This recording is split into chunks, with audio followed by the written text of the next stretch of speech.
In this video, I'll show you how to back up Salesforce CRM data step by step. To begin, navigate to salesforce.com and make sure you're logged in to your Salesforce account. Once you're on the dashboard, click on the gear icon in the top right corner and select Open Advanced Setup. Next, use the Setup search bar to search for Data Export and open the Data Export page.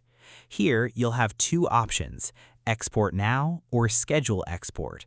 For this tutorial, we'll use Export Now.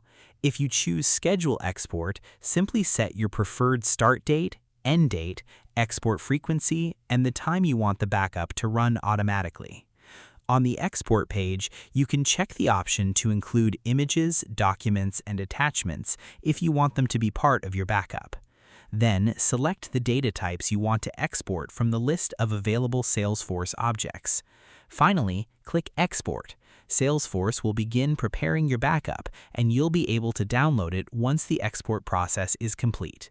And that's how you can back up Salesforce CRM data.